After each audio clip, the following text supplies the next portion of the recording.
موضوع امروز درسی ما تقسیم شده حجره، یعنی میتوز. اصلا ما مقصد داریم امروز میتوز رو با شما فهمونیم. پیش از اونه که ما موضوع امروزه میتوز رو گذاریم، اصلا میتوز این تقسیم شده حجره است، حجره سوماتیکی. پیش از اونه که ما میتوز رو شروع کنیم، کدام ساختار رو در تقسیم شده حجره شروع میکنن ما یک بار دیده میبرویم. این حجره است، حجره، و کدام کامپوننت هایی که در ترکیب حجره دیده میشد ما دیده میبریم. این ساختاری که ما میبینیم چی است؟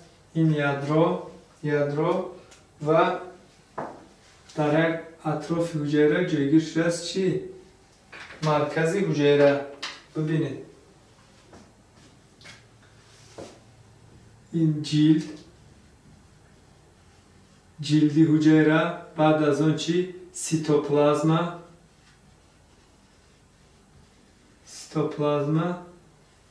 بعدن یادروی حجره، یادرو و سنتروسوم. سنتروسوم این چی میگن؟ مرکزی حجره. این مرکز حجره نام دارد. و حالا ما همین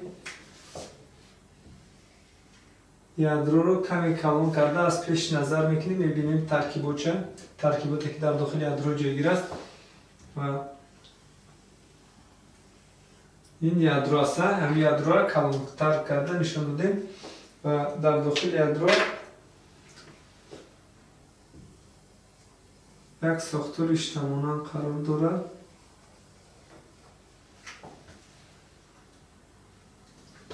ببینید این کریولما،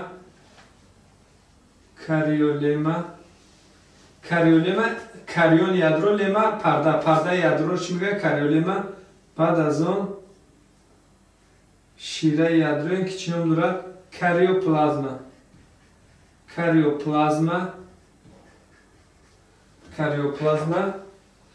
و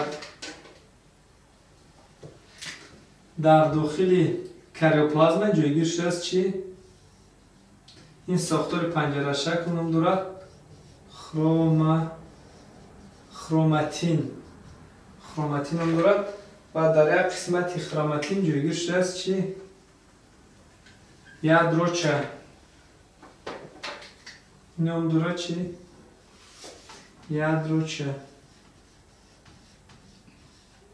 دقت کنید که یادروچه را میگن ساختاری نامستقل. یادروچه این ساختاری نامستقل، خروماتین ساختاری چی؟ مستقل. یعنی یادروچه خودش مستقلانه تشکل نمی‌یابد در داخل یادرو. یادروچه از یک قسمت خروماتین حاصل می‌شود. اصلا همون کدینی که هم منطقه کدین که در آنجا کیرین ریبوسوموی حاصل می‌شود، کیرین ریبوسوموی در همین منطقه چی حاصل می‌شود؟ یادروچه حاصل می‌شود. یعنی یادروچه از یک قسمتی خروماتین، یعنی ترکیب خروماتین در اهمیت داده باشه. در ترکیب خروماتین دو ماده بودن، خروماتین در ترکیبش دو ماده دارد، یکی کدین، اکسیدات دزوکسیریبونوکلینات، دیگری چی؟ سفیده، یعنی سفیده بود که سفیده گیستان. و همین کدینی که قسمتی کدین که در آنجا کیرین ریبوسومای حاصل میشد، از همین منطقه چی حاصل میشد؟ یادروچه حاصل میشد. خلاصه حاصل شدن یادروچه به خروماتین وابسته است و موجودیت خروماتین در داخل یادرو با چیز دیگر وابسته نیست، یعنی مستقلانه خودش در داخل یادرو حاصل میشد و فعالیت میکنه. اما یادروچه این کارو کردن نمیتواند. از این سبب چی میگن؟ ساختار نامستقل یادرو. بعد وقتی که خروماتین اصلا ساختار پنجره شکل است، خروم معنیش رنگریز و رنگ قبول کننده. وقتی که این ترکیب یادرو رو در زیر میکروسکوپ وقتی که رنگ میکنن میبینن در زیر میکروسکوپ، یعنی رنگ رو با آسانی به خودش قبول میکنند. برای چی میگن خروماتین؟ خروماتین ساختاری پنجره شکل یادرو، بیشتر شکل پنجره شکل که با آسانی رنگ رو قبول میکنن. وقتی که وقتی که خروماتین در یادروی که هولو تقسیم نشده است، یعنی حجره هولو تقسیم نشده، اگر حجره تقسیم نشده باشد در حالت آرومی فعالیت باشد، در این مورد شما در داخل یادرو چی رو میبینید؟ خروماتین رو میبینید. یعنی در داخل یادرو چی است؟ خروماتین، خروماتین در شکل خروماتین. و در بسیار مورد ما میگذاریم خروموسوم گفتگو میذاریم. چی معنی دارد خروموسوم؟ وقتی که انمی خروماتین آینده پیچتاب میخورد به چی بدل میگردد؟ به خروموسوم. بعد از اونی که انمی خروماتین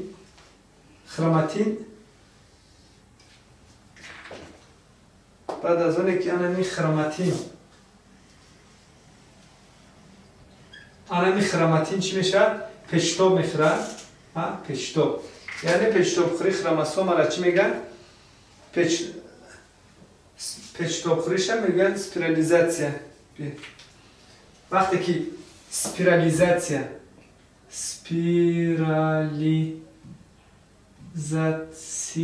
یعنی سپیرال شوی، یعنی پیچتاب خوری. وقتی که خروماتین پیچتاب میخورد به چی بدل میگردد؟ به خروموسوم بدل میگردد. خروموسوم. فهمو؟ خروموسوم چیست؟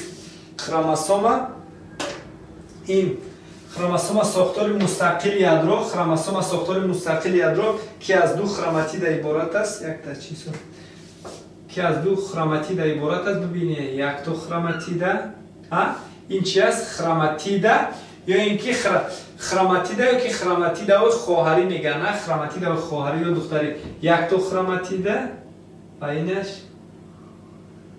دو تا خروماتیده. ببینید وقتی سوال میشود که در ترکیب خروموسوم چند تا خروماتید دیده میشود؟ در ترکیب خروموسوم دو تا خروماتید دیده میشود. این ساختار چی نام دارد؟ این ساختارهایی که ما میبینیم اینه این خروماتیده. ببینید این خروماتید است، این خروماتین است. خروماتیده یعنی در ترکیب یادرو چند تا خروماتید دیده میشه؟ دو تا خروماتید دیده میشه. و همین ساختاری که ما میبینیم اینه یک تا این طرف پایانم خیلی یک تا، در طرف بالا دو تا. این نام دارد چی؟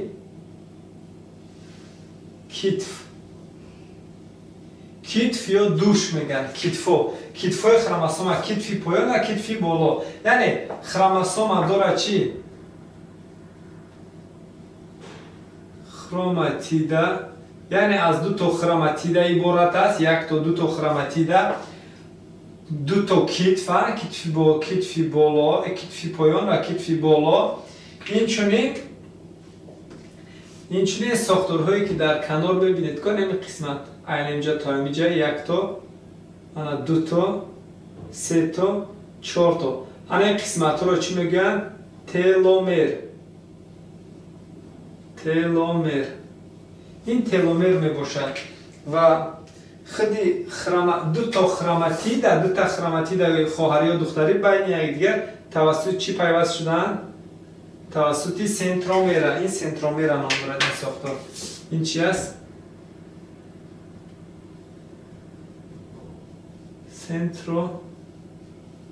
سنترومر نام دارد. سنترو مرکز میره در قسمت مرکزی. دقت سنترومر اینش چی باشد؟ سنتروسوم این ارگانوید است. نه ارگانوید. سنتروسوم که مرکز حجره. از سنترومر این مرکز خروموسوم، این سفیده است مثلا سنترومر. و نه در همه خروموسوم، در بعضی خروموسوم این ساختارش ما میبینید. این ساختار رو و در این ساختار شما دیده میتوانید چی رو؟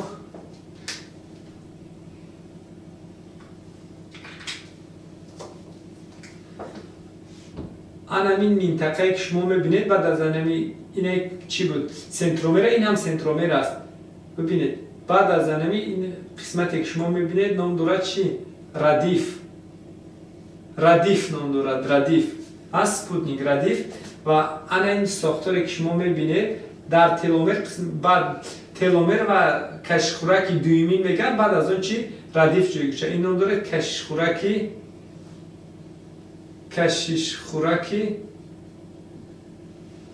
دو میکنم. این دویمین. این کشخورک دویمین است. سوال میشد آیا کشخورک یکم وجود دارد؟ بله. این سنترومر کشخورک چندمینه؟ کشخورک یکمین. فهمو؟ سنترومر با عبارت دیگر میگن کشخورک یکمین. این منطقه را که بین تلومر ردیف جایگیر است چی میگن؟ کشخورک دویمین. کشخورک دویمین. این ساختاری که حالا ما دیدیم این چی بود؟ این ساختار خروموسوم بود. نه خروموسوم، یعنی عبارت است از دو تا خروماتیده، دو تا دوش، سنترومر، تلومرها، 4 تا تلومر، ردیف کشخورک دویمین. این ساختاری که ما گفتیم این چی است؟ خروموسوم است. و در بسیار وقت همون سوال میشد که دسته خروموسوم دیپلوید یا دسته خروموسوم گاپلوید این چی معنی دارد؟ وقتی که شما میبینید خروموسوم رو اگر میبینید، ببینید این خروموسوم است. وقتی خروموسوم اگر جفت خود را دارد، ببین یک جفت خروموسوم، این جفت دیگر خروموسوم،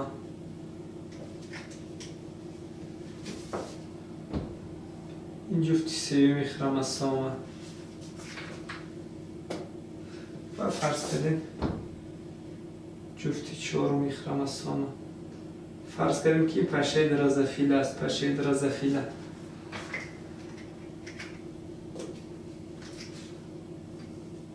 خلاصه وقتی که شما میبینید که خروموسوم ها جفت خود را دارن، خروموسوم ها جفت جایگیرند. ببین این خروموسوم ها جفت یکی از خروموسوم، یکیش از پدر، علامت مردانه، و دیگریش از کی؟ از مادر. یکی از پدر، یکی از مادر، یکی از پدر، یکی از مادر. این خروموسوم ها چی هستند؟ جفت. وقتی شما دیدید که خروموسوم هر یک خروموسوم جفت خود رو دارد، این جفت این دسته رو چی میگه؟ دسته 2n. اشاره میکنن چی؟ اشاره میکنن با 2n. یعنی چی معنی دارد؟ دیپلوید. 2n چی رو میفهمونه؟ دیپلوید بودن رو میفهمونه. دیپلوید 2n چی است؟ 2n دیپلوید است. دیپلوید 2n دیپلوید است. و گاپلوید چی معنی دارد؟ وقتی که شما میبینید خروموسوم جفت خود رو ندارد. خروموسوم جفت خود رو ندارن، جفت جایگیر نیستن. ببینید خروموسوم جفت خود رو ندارن. وقتی خروموسوم جفت خود رو ندارن، یک قسمتش خالی است، جفتش نیست. و بعد از باردار شوید، خروموسوم ها این دسته رو میگیرد. این دسته خروموسوم ها نام دارد یک n، یا که n می نویسند. این چی است؟ گاپلوید. معنای گاپلوید تا وقتی خروموسوم ها جفت خود رو ندارن، تنها این خروموسوم را چی میگن؟ خروموسوم های گاپلویدی. یعنی دویر با 2n، دویر با n علاقه ما معلومات داریم. یعنی 2n وقتی خروموسوم دیدیم که جفت خود رو دارد 2n دیپلوید. اگر از از همین خروموسوم اگر 3 تا باشد، اگر فرض کردیم همین خیلی قرار دارد. اگر 3 تایی میبینید این تریپلوید میشود، اگر 4 تایی میبینید تتراپلوید میشود. و باز در شکل دیگر رو میخورد. همین واریانت ببینید، دقت. این بود دویر با دیپلوید یا گاپلوید. بعد خیره میگن خروماتیده، یعنی ترکیب خروماتیده شد. خیلی شروع میکنن وقتی که شما میبینید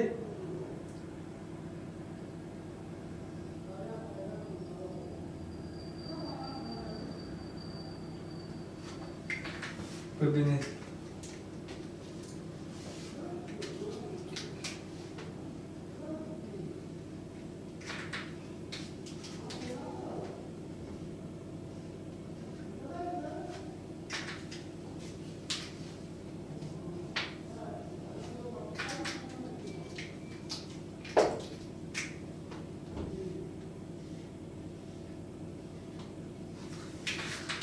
و در نتیجه میبینید در این مورد، همین مورد رو یک بار دقت، هر یک خروموسوم این هم خروموسوم است، این هم خروموسوم است. دقت، این هم این خروموسوم خواهری است، خروموسوم دختری که خواهری میگه. ببینید این هم خروموسوم است، این هم خروموسوم است. این دو تا با یکدیگر چی مانند دارند؟ این دیپلوید دارند، جفت خود را دارند دیپلوید، اما ترکیب خروماتید داشته بینید یک تا دو تا خروماتید دارد، دو تایی خروماتید دارد و اینها باشد وقتی که خیره نشان میتین دسته مواد ژنتیکیش گفتن، دسته مواد ژنتیکی یکم خودش یک خیره میشود، یعنی هر یک خروموسوم چند تایی خروماتید دارد، یک تایی خروماتید دارد. ببینید هر یک خروموسوم یک تایی خروماتید دارد، اما گپ درباره دسته‌اش موقوف داریم میره چی میگیم؟ دو این یعنی هر یک خروموسوم جفتی هر یک خروموسوم خواهری جفتی خود رو دارد. این هر دو به یکدیگر چی هستن؟ جفت هستند. فهمو؟ دو این یک خیره ها، دو این ها، این همه چی میشه؟ دو این کو دو این ببینید همه چی دو این، اما چند تای خیره دارن؟ یک خیره، یک تایی خیره دارن و در شکل دیگر میتوانن باز بخورن. انا ببینید در این مورد خروموسوم چی ندارن؟ جفت خود رو ندارن. وقتی که میبینید که خروموسوم چی ندارن؟ جفت خود رو ندارن.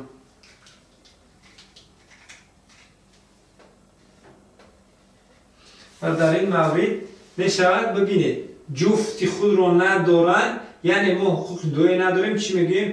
یک این چند خیره؟ خیرش یک خیره، یک خیره، یک خیره، یک این یک خیره. خلاصه وقتی که گپ درباره چی میرود؟ همین خروماتی دهم میرود.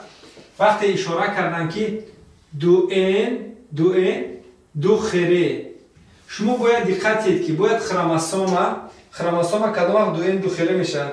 وقتی که خروموسوم را میبینید که اینا ببینید خروموسوم ها جفت خود را دارند، خروموسوم ها جفتند و ترکیبش یک خروموسوم چند خروماتید داشت؟ دو تا خروماتید. اینا ببینید یک خروموسوم، هر یک خروموسوم ما یکم دسته، این شماره را میبینید این دسته است، دسته دیپلوید دو این و ترکیب این دسته در خروموسوم ها جایگیر است که ترکیب خروماتید ها جایگیر است در ترکیب این خروموسوم. چند تایی خروماتید دارند؟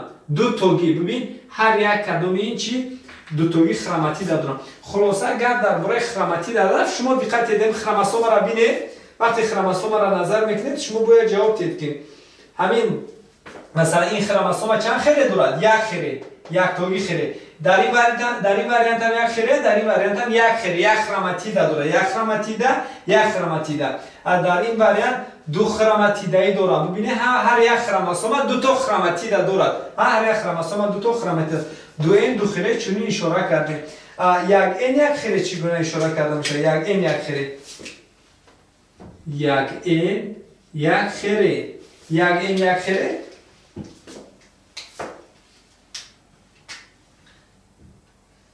ببینید یکم این دسته جفت خود رو ندارد، یک این شد، این جفت نیست، جفت خود رو ندارد. اینا به اینجا در جفت خود رو دارد، در این وریانت جفت خود رو ندارد، یک این شد، یعنی گپلوید، با این مانند است گپلوید و یک خیره.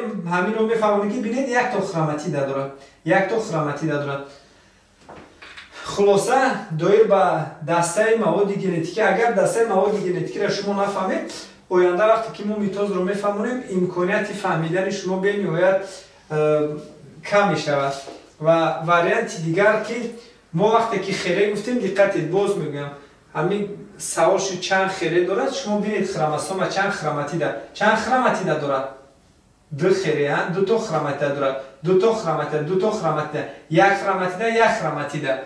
و خیلی این معلوم که این دو این دستش معلوم که وقتی که جفت خود رو دارد دیپلوید، جفت خود رو دارد دیپلوید، وقتی جفت خود رو ندارد چی؟ گپلوید. این چونین باز ما داریم اس، با اس اشاره میکنن. مثلا میگم دو اس یا اینکه دو این 4s. اس این کدین است، کدین ترکیبن، کدین ترکیبن همین خروموسوم. ما کمی پیش گفتیم خروماتید و آینده این خروموسوم میشه. ترکیب خروموسوم از دو چی عبارت است؟ کدین و سفیده. خلاصه سوال میشه که در ترکیب یک خروماتید چند تا کدین قرار دارد؟ در ترکیب یک خروماتید یک تا کدین قرار دارد. در همین جا وقتی که ما میبینیم اینجا سوال میشد که چند خرامت، یعنی دو این چند خرامتی در دو چند تا خرامتی داره. ما خرامتی داشتیم یک تا دو تا فقط بگیم خرامتی داره. یک تا در ترکیب خروموسوم یک تا خرامتی داره یا دو تا خرامتی. وقتی کدین شد ببینید در دسته سوال میشه در این دسته چند تا کدین؟ یک، اینا اس، یک دو سه چهار، یعنی 4 اس. در این مورد در اینجا چند اس هم؟ یک دو، یعنی چی؟ 2 اس. در این مورد 1 2 3 4، یعنی چند اس؟ 4 اس. چند ان هم؟ 2 ان 4 اس. 2 ان 4 اس. و در این مورد 2 ان چند اس؟ 1 2، یعنی 2 اس. 2 اس. و در این مورد 1 ان چند اس؟ 1 اس. 1 اس. فهمو؟ این دسته مواد ژنتیکی رو ما فهمونیم. اگر آینده ما میتوز هم میگذاریم، میوز هم میگذاریم، کدوم نام تقسیم شده که میگذاریم، اگر برای ما به نهایت آسان بشد اگر شما همین رو فهمیده باشین. حالا ما شروع میکنیم سیکل حیاتی حجره. سیکل حیاتی حجره یک چند دوره رو، یک چند فاز رو پس سر میکنه. یکم فاز همه کلانتری این نام داره G1. بعد از G1 میشه دوره S. بعد از دوره S میشه دوره G2. بعد دوره G2 میشه که میتوز. ببینید سوال میشه G1 دوره ای بعد از میتوزی. ببینید بعد از چی میآید؟ وقتی میتوز میگذره حجره نه حاصل میشه، درحال با کدام فاز شروع میکنن؟ فاز G1. بعد از G1 میشه دوره S. از این رو میگن G1 دو نام دارد، یا اینکه دوره بعد از میتوزی، یعنی بعد از میتوز میاد دوره بعدی میتوزی، یا اینکه دوره پیش از چی؟ سینتتیکی. دوره اس میگن دوره سینتتیکی یا دوره سینتتیکی. اصلا دوره اس میگن دوره سینتتیکی. دوره جی دو رو میگن بعد از سینتتیکی یا پیش از میتوزی. ببینید همین G1 G2 را G1 نام دارد بعد از میتوزی پیش از سینتتیکی، G2 نام دارد بعد سینتتیکی پیش از میتوزی. و کدام جریان ها در این دوره هایی که و گفتیم به عمل بیاد. ببینید ما داریم اینترفاز و میتوز. در اصل جدا میکنه اینترفاز و میتوز. اینترفاز این دوره آمادگی حجره بعد تقسیم شود، پیش از اونه که حجره تقسیم شود، یعنی با میتوز یا میوز یا امیتوز یا اندومیتوز کدوم نمود تقسیم شده اگر شروع نکنند حتمی باید چیکار میکنن؟ یکم دوره اینترفاز یعنی دوره تئوری رو پس سر میکنن. دوره تئوری سه فاز دارد گفتیم. همین نمبر کردگیمون G1 S G2. ببینید در دوره G1 چی حادثه به عمل میاد؟ دوره G1 این دوره مخصوص گردی است. دوره G1 دوره مخصوص گردی. بعد از اون که حجره حاصل می شود در حال با G1 شروع میکنند. دوره G1 این اصلا دوره سبزیش حجره است. دوره چی؟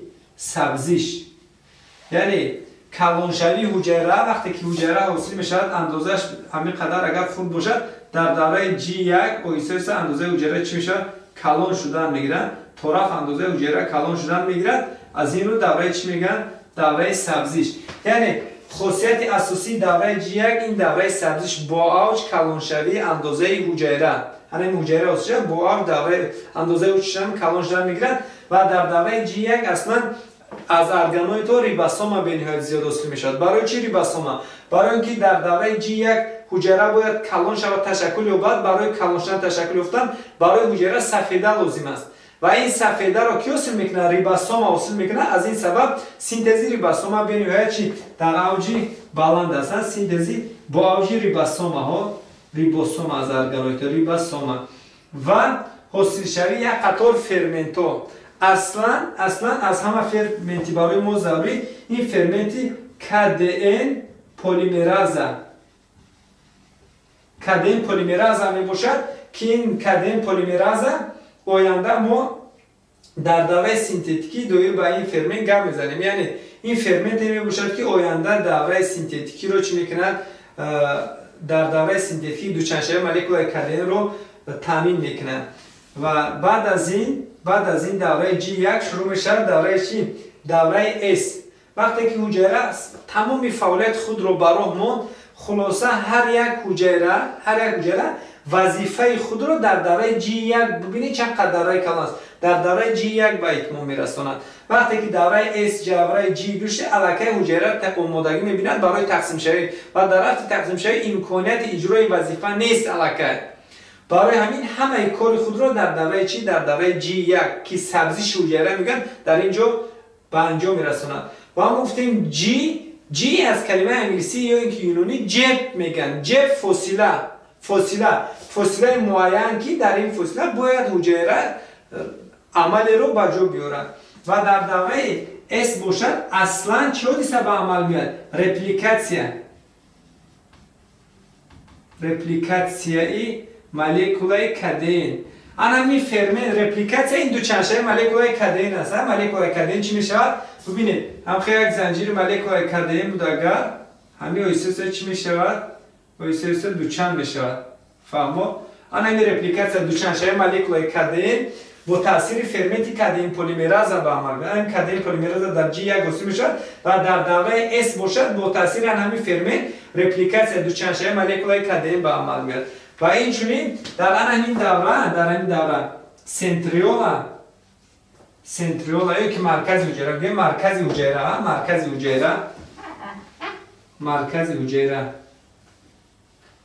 مرکز حجره چی میشود؟ دوچند. مرکز حجره دوچند میشود. در دوره سینتتیکی یعنی دوچند شوی این مرکز حجره به عمل میاد. و بعد از این دوره چی شروع می شود؟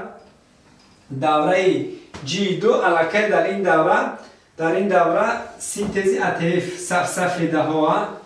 سفیده ATF ادنوزین تریفسفات ATF یعنی انرژی و باقی مانده سینتز ارگانویدها اصلا ارگانویدهای دو ممبراندار بیشتر در این مورد چی میشن؟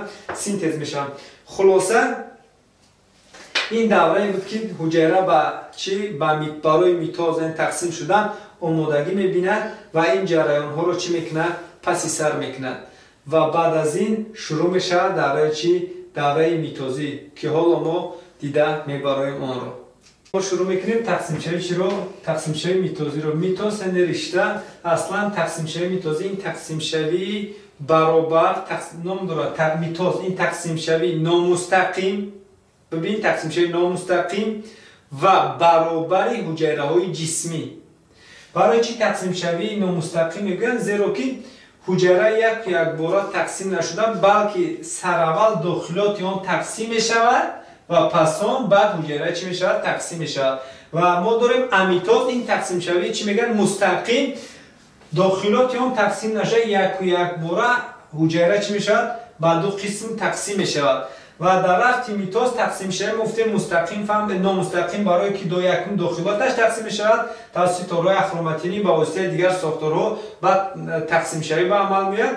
دوم گفتیم تقسیم شوی برابر، زیرا که از یک حجره اولای مادری دو حجره نوع دختری حاصل میشد که مواد ژنتیکیش عیناً به حجره مادری برابر است، یخیل است. برای اینکه میگن تقسیم شوی برابر. و میتوز اصلا خاصی حجره های جسمی است، یعنی حجره جسمی برای چی تقسیم میشن؟ برای میتوز. حالا ما شروع میکنیم از چی؟ از پرافازه میتوز، یعنی یکم پرافازه، بعد متافازه، آنافازه، تلافازه، یعنی دوره های میتوز پیدا پای پرافازه، متافازه، آنافازه و تلافازه. در پرافازه کدام روندها به عمل میاد؟ یکم روندی که در پرافازه به عمل میاد، ببینید یکم روند این نام دارد سپیرالیزاسیای خروموسوم ها. یعنی هنگامی که الکی میتوز تقسیم شوی شروع میشد بعد از G2 الکی پرافازه شروع میشد، سرشوی یعنی این پرافازه الکی این چیه؟ سپیرالیزاسیای خروموسوم ها.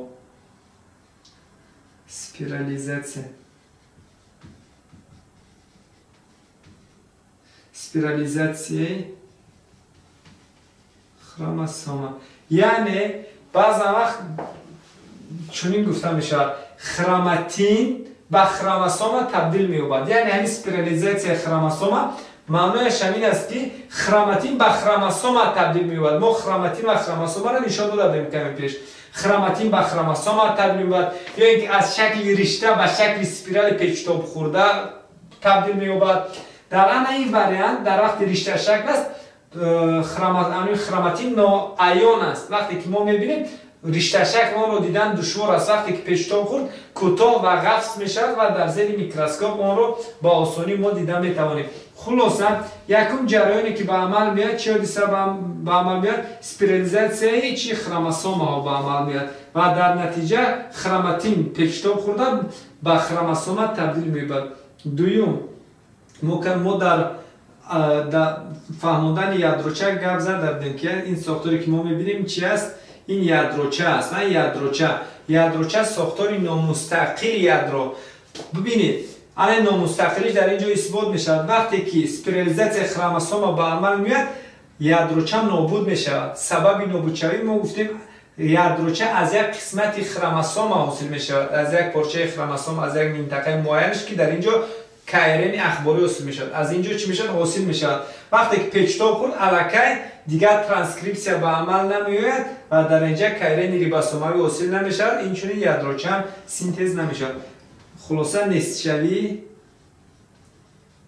شوی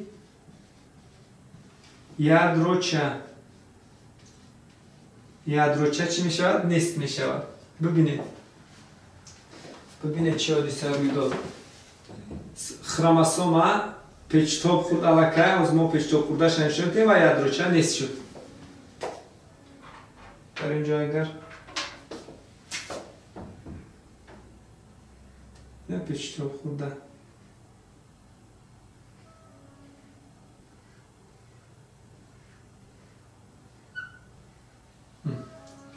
ما 6 تا خروموسوم فرض کردیم که 6 تا انا ببین خروموسوم پیچتاب خوردن اسپیرال و آهسته آهسته چی میشود؟ جلد یادرو نصف میشود.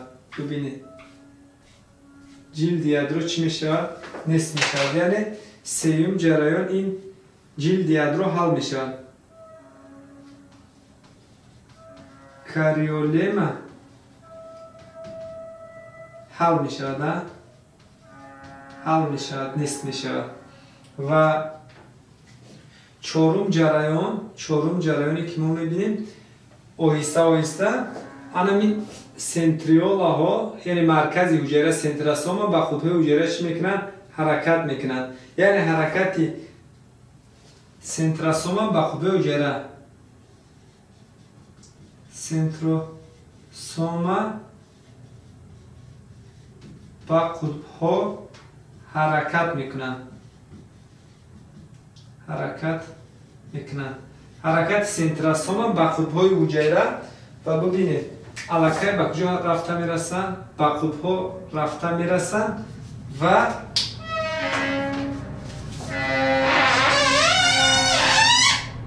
در نتیجه جلد یادرو نصف شد. جلد یادرو نصف شد. سنتراسوم به قطب‌های حجره رفته رسیدن و پنجم جریان الکی از سنتراسوم چی حاصل می شود؟ تارهای تقسیم حاصل می شود. از سنتراسوم چی حاصل می شود؟ تارهای تقسیم حاصل می شود. ببینید تارهای تقسیم حاصل می شود. تارهای تقسیم حاصل شوی تارهای تقسیم رشته های اخروماتینی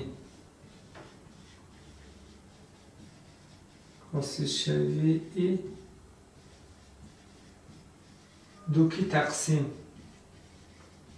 یعنی این رشته ها الکی حاصل میشن، حاصل شوی دوکی تقسیم و در نتیجه خروموسوم ها در داخل سیتوپلازم تیتو پریشان جایگیر میشن. تیتو پریشان جایگیر میشن. خلاصه باری دیگر تکرار میکنیم. یکم جریان الکی در پرافاز گذرانندگی هم جلد یادرو کمی گذرانندگی زیاد میشود، مایل به داخل یادرو وارد شدن میگیره و آهسته ورم کردن میگیره. در این مورد خروموسوم اسپیرالیزاسیون میشه. پیشروخوری خروموسوم یادروچه نصف میشود.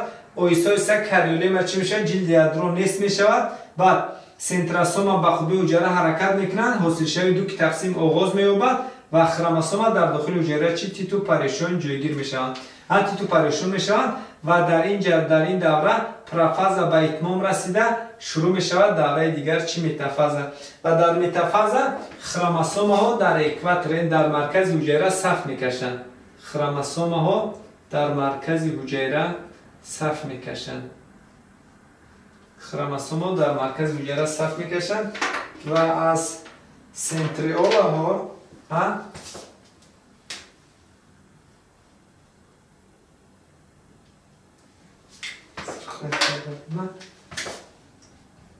از سنتریولا ها ببینید که از سنتریولا ها چی؟ طوره اخروماتینی علاقه حاصل شدن شروع شده بود در پروفازا و در متافازا علاقه از سنتریولا طورهای تقسیم اومده در چی؟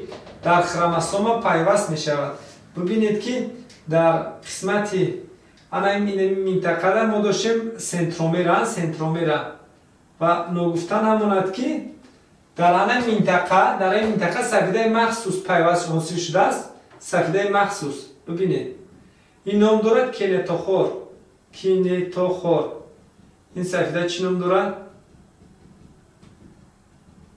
کینتوخور.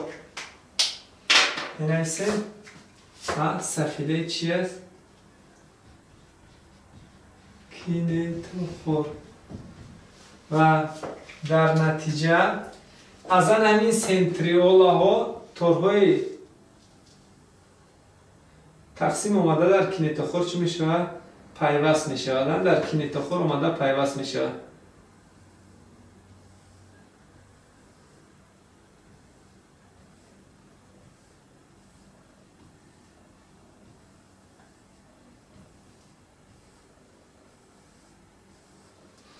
و ببینید همین رشته هایی که ما میبینیم نام دارد دوکی تقسیم. بعضا میگن تورهای اخروماتینی. چی نام دارد؟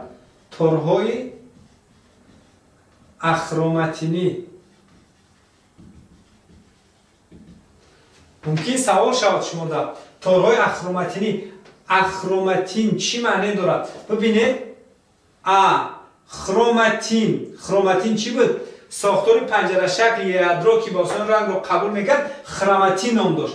اخروماتین ساختار داخلی یادرو که رنگ رو قبول نمیکنه. اگر شما در همین رنگ اگر برای دیدن در زیر میکروسکوپ اگر رنگ تاثیر کنه اگر رنگ کنید اگر شما رنگ کرده شما را چی قبول نمیکنند؟ طورهای اخروماتینی قبول نمیکنند. برای همین نامی هم چی شد؟ طورهای اخروماتینی اساسی چی شد؟ اساسی سنتریولا یا تو نباشد مرکزی حجره. در این منطقه مرکزی حجره نام دارد. مرکزی حجره در اینجا دو تا سنتریولا قرار دارد. دو تا که در تحت کنج 90 گراد جایگیر شدن و این رو در موضوع ارگانوی تو شما دیده بودید. در این منطقه سنتروسوم میگیم دو تا سنتریولا است. در این منطقه هم چی؟ سنتروسوم دو تا سنتریولا قرار دارد. فهمو؟ دو تا سنتروسوم در این منطقه سنتروسوم قرار دارد. این سنتروسوم است. سنتروسوم است و در ترکیبش دو تا سنتریولا دارد. خلاصه جریان هایی که در متافاز به عمل میاد یکم جریان این چی است؟ خروموسوم ها در مرکز حجره صف میکشند. ببینید که جدا جای گیرند. خروموسوم ها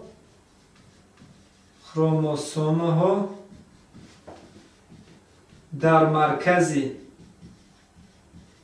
حجره صف میکشند.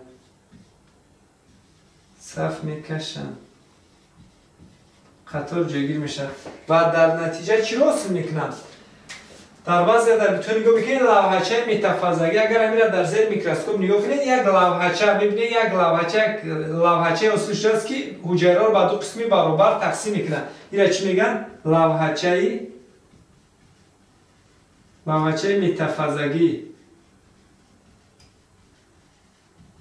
لوحچه متافازگی. یکم جریان در مرکز حجره صف کشیدن خروموسوم ها. دوم جریان این طورهای اخروماتینی از سنتریولا آمده در کینتوخوری چی؟ کینتوخور خروموسوم چی میشن؟ پیوست میشه. تورهای اخرومتینی با کینتوخور خروموسوم پیوست میشه. و در بعضی جا شما میبینید کینتوخور نه سنترومر میگه، با سنترومر درست است، با سنترومر پیوست میشه. اگر اصلا در با کینتوخور اگر در اونجا سفیده کینتوخور نباشه سنتروسوم هم میگه خطا نیست، با سنتروسوم چی میشه؟ پیوست میشه. فهمو دو جریان، یکم خروموسوم در مرکز جوره سر میگه، دیگه تورهای اخرومتینی با کینتوخور خروموسوم اومده پیوست شه، آینده اون رو چی میکنه؟ از هم جدا میکنن. ما اینجا کینتوخور اینجا کشیدیم، اصلا این وریانت میکشیم خوبتر بده این وریانت. من کمی برعکس کشیدم. خلاصه در این منطقه چی است؟ کینتوخور یک بار شما در کلونشون تیم اگر همین خروموسوم باشه، همین خروموسوم در اینجا سفیده چی؟ کینتوخور قرار دارد و در این خیلتورهای اخرومتین اومده پیوست میشن، و این را از هم دیگر چی میکنن؟ آینده بعد جدا میکنن. خلاصه در متافاز یک خاصیتی مهم دارد، دقت کنید که این خروموسوم با نقطه بلندترین اسپیرالیزاسیون پیشتابخوری میرسن، کوتاه و قفس میشن و در این متافاز شما میتوانید که شماره خروموسوم را حساب کنید، یعنی ترکیب کریوتیپ رو دیده برایید. فهمو این خاصیتی چی متافاز می باشد. و پس ما شروع میکنیم با چی؟ با انافاز. در انافاز همین خروموسوم یکم جریان تورهای اخرومتینی کوتاه می شود، یکم جریان چی می شود؟ تورهای اخرومتینی کوتاه می شود. ببینید تورهای اخرومتینی کوتاه می شود.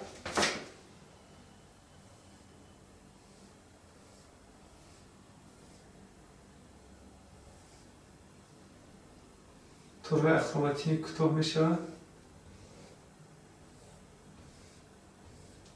تورهای اخرومتینی کوتاه می شود. یکم جریان کوتاه شوی یا کشیده شوی تورهای اخرومتینی، کوتاه شوی یا چی میگیم؟ کشیده شوی، تورهای اخرومتینی. دویم جریان انا سگریگاسیون خروموسوم ها. کلمه سگریگاسیون چیست؟ سگریگاسیون نمی‌ساموزی؟ سگریگاسیون خروموسوم ها با عمل می‌آید. سگریگاسیون خروموسوم با عمل می‌آید و در نتیجه با قطب‌های حجره یکم سگریگاسیون را فهمونیم. این چی بود؟ خروماتیده. این خروماتیده ها از هم دیگر جدا می شوند. جدا شوی خروماتیده ها اگر هم خروماتیده باشه، اگر هم خروماتیده از هم دیگر جدا شوند، همین جریان جدا شوی هم روش میگه سگریگاسیون. این خروموسوم در ترکیب دو تا خروماتیده بود. جدا شوی آنها رو چی؟ جدا شوی خروماتیده ها رو در ترکیب خروموسوم و خروماتید میکنه. جدا شوی خروماتیده ها رو از هم دیگر چی میگن؟ سگریگاسیون. و در نتیجه خروماتیده های دختری با قطب‌های حجره چی میکنن؟ حرکت میکنن. خروماتیده های خواهری با قطب‌ها حرکتی خروماتیده ها با قطب‌ها حرکت خروماتیده ها. انا ببینید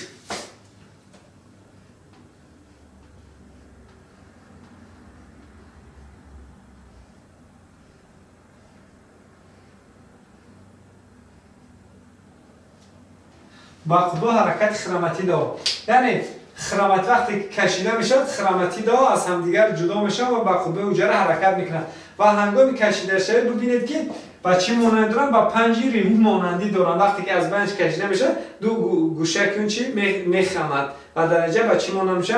با 5 ریمی مانند میشود. و پس آن شروع میشود دوره چی؟ دوره تلفظ. دوره تلفظ تا چند برعکسی پرافاز میباشد. تا چند برعکسی پرافاز میباشد و در نتیجه ببینید چی جریان روی میتید. یکم جریانی که به عمل میآید در اینجا دو تا یادرو حاصل میشه. دو تا یادرو حاصل میشه و در نتیجه همین خروموسوم ها که در داخل حجره جایگیر بود، خروموسوم ها دوباره با چی؟ با خروماتین مبادل میگیرن. یعنی چی شکلی چی رو میگیرن؟ شکلی رشته رو میگیرن. رشته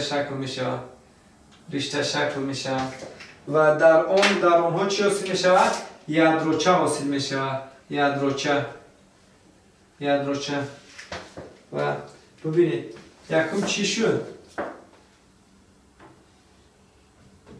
دو تا یادروی نو، یعنی در حجره دو تا یادروی نو حاصل شدن. دو تا یادروی نو. بعد دسپیرالیزاسیون خروموسوم، دسپیرالیزاسیون خروموسوم. سپیرالیزاسیون پیچ‌چوب‌خوری باشد. دسپیرالیزاسیون برعکس گشوده شوی به شکل رشته مبادل گشتن. و سیوم پیدا شوی یادروچه. چی میشه؟ یادروچه پیدا میشه و خلاصه همه این جریان هایی که در پرافاز گفتیم برعکس میشود و در نتیجه تلفظ به اتمام میرسد.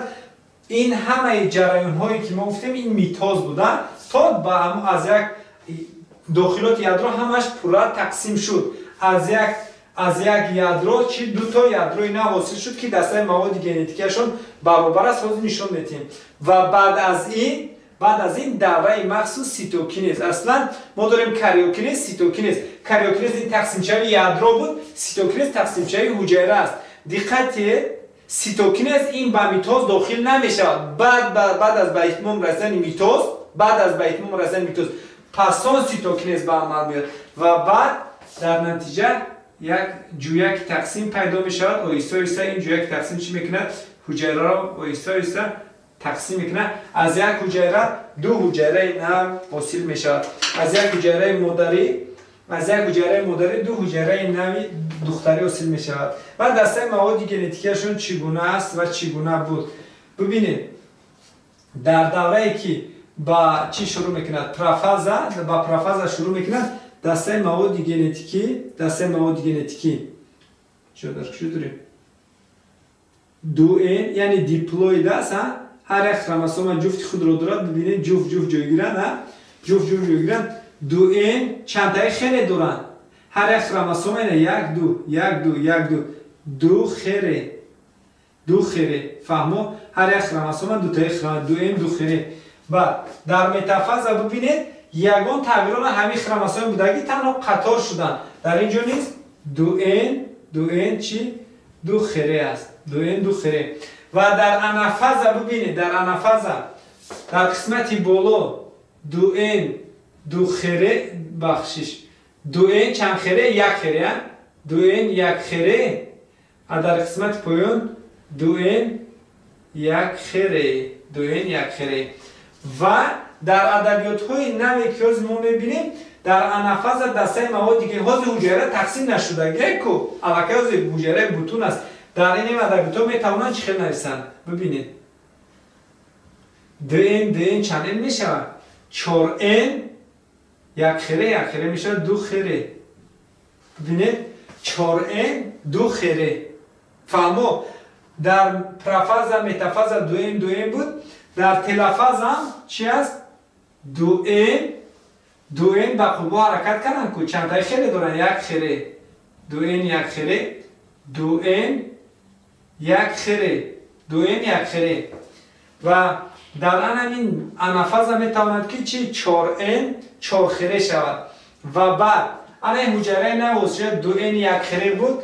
بعد از این شروع می شود دوره چی؟ دوره G1 حجره سبزش میکند کلان بشود و در دوره این خروموسوم هم خیلی شکل دارند. فهمو؟